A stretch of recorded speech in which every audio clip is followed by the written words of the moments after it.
My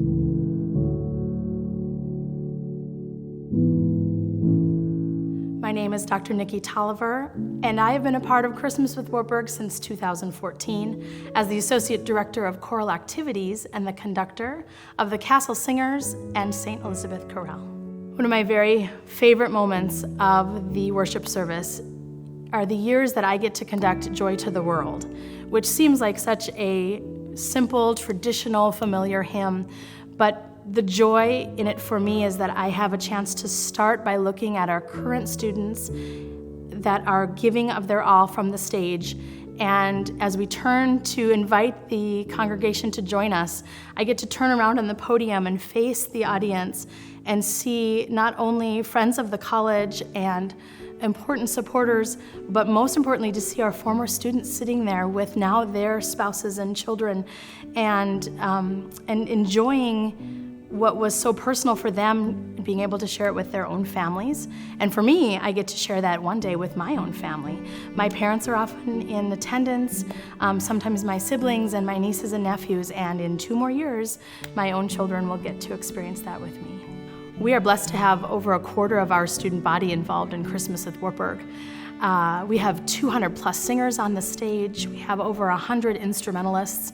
Together, these musicians, along with faculty and staff and crew, all bring together a really exciting production that is a gateway to the Christmas season for our listeners, not only in person, but across the country. One of many things that I've learned during this experience of preparing and executing and sharing this amazing production is that I need some endurance. I have learned what my body can do, what my brain can do, what my voice can do, and I watch how that is mirrored in our students and the amazing endurance that they build, the resilience, and how they bring their 142%, not on opening night, not on closing night, but on every single night that they share this with their friends and family. Whether there's someone they know in the audience or not, they bring a fresh new energy. Every single evening they find new meaning in the texts that they are singing and in the notes that they are playing. And that is a very unique experience for our audience members, especially those who come to worship night after night, as opposed to just seeing it once or twice, but to see every single night is a new and wonderful communication of this beautiful message. You know, as musicians, when we build a concert unit or a concert series, the focus is on production and product. And this is such a different process for me, and I believe for our students too. The process is really about building a message based on scripture, which is enhanced by music. And that is a different sharing gift. It's a gift to be given away.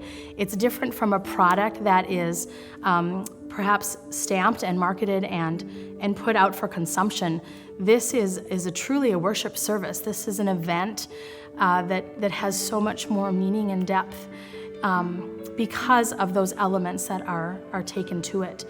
And then you add the additional pieces of narrator and audience participation and the congregational hymns and students and their investment and faculty and their investment and staff and crew. That whole process just becomes so much more personal and impactful, I think, than a regular kind of concert approach would be. The most impactful moment is at the very end of the service, when we are concluding in the same way that the service began, and that is with the 3 resonating chimes. And I look over after taking a deep breath, and I see my colleague slowly lowering his baton, and we know that we have done good. This is such a gift that we've been able to share with our community and our students. And I glance back at the stage, and my heart is just overflowing because I see tears from the performers who have just invested so much in this process.